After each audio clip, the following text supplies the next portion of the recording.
everyone जय जगन्नाथ केमिति अछंती चलतु आउ गोटे मिनी ब्लॉग को आपन को स्वागत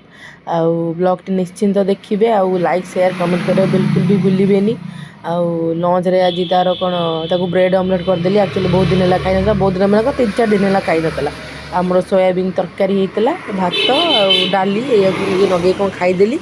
संध्या रे ताको आज कर देली कोबी पकोड़ा बहुत दिन परे आज मु मेथी परोटा करी बोली आम सारा आज मेथी 2 दिन आनी रखी मुझे छड़े छड़े बाछी बुची रखी मोर आ टाइम होना करने को तो अदा रसुण आउ कंचा लंका मुझे छेची देती आ मेथी पत्र तापर अटा तापर टी बेसन आड करेंगे बेसन टी आड करती आ दही भी आड करती बट मुझे दही ना बोली मुझे आड करी सो आउटा जुआणी दहीटा भी दरकार नहीं खास किसी गोटे गोटे रेसिपी देखा करुँच गोटे गोटे देखिए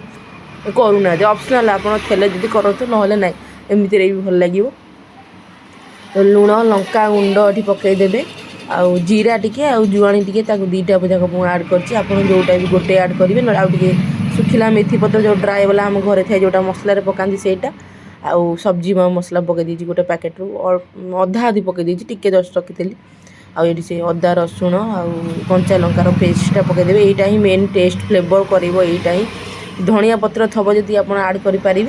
मो पाखे नाला तो मुझे कलिनी ना धनिया गुंड थे भी आड करदे सेमती किसी ना तो ये भल किना गोटे सॉफ्ट डो प्रिपेयर करदे भल से चकड़ीना आ मैक्सिमम घंटे अध घंटे खंड रेस्ट देले तेल टिके ऊपर दे देकिना घोरैकिना रखीदे सो ताबले टिके भल से सेट हो अटाटा परोटाटा बढ़िया नरम नरम सॉफ्ट सॉफ्ट हम तो ये मुझे खाली छुंक दिया आलू तरकारी करी एठी खाली पियाज आउ जीरा आउ कंचा लंका टिके काटिकी पकई देछि भल से पियाज टिके बेसी ऐड कले भल लागिवो एठी सब टिके भल से जरी हो गला परे पियाज टिके रेड रेड हो गले तापर जेकिना एठी टमाटो देबे जेहेतु शूटटा किए करछि जानि पारथेबे एठी भुसंग पत्र भी मु ऐड करछि एठी मो पुओ धरिकी आज शूट करछि मोबाइल बा दउनी देखिबो गेम खेलिबो नै जिवो तो मुझे डाकुची जो टे आसुनु बाबा टे मो ब्लॉग बनई देबू तो टे मझे मझे आसूची जाऊ आसी केते बड़ कथा मो जाऊ पलि आसी डाकिले ये भूसंग पत्र भी आड करदे मुझे भूली जाइए तेलर मूलू फास्ट रू ही पकेवा तो पछरे पकईली मन नाला थेला बोली फ्रिज आणिकी ये पकईला बेलू पियाज फियाज सब तेल ताती जाइए तो मुझे पकई सारी थी तापर ये अल्प टे पियाज रेड रेड हो गले तापर ये हलदी लुण सब आड करदे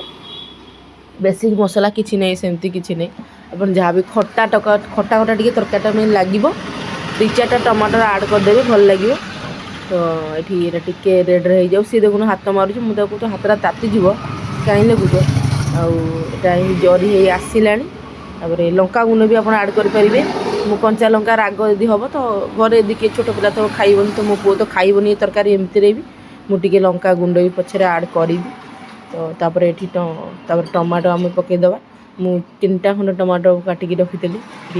आउ खटा खटा टमाटो होता 2टा पकईले चलो तो ये खटा नाला ये मुझे 3टा खंड पकई देती भल से ये मैश हो गले पूरा टमाटो पूरा सीझी गले भल से पूरा कषि हो गले मसलाटा किसी ना खाली से जो आलू सीझे जो रखी मुझे चकड़ीकिना टे मैंने भल से मैंने पूरा चकड़ी टे खंडखंडिया रखिकिना आउ पानी टे बेसी भल से देदेवे टे फुटीगले तरकारीटा खटा खटा लगे भल लगे तापर चलतु ये मोर हो गला अध घंटा पाखापाखि उपर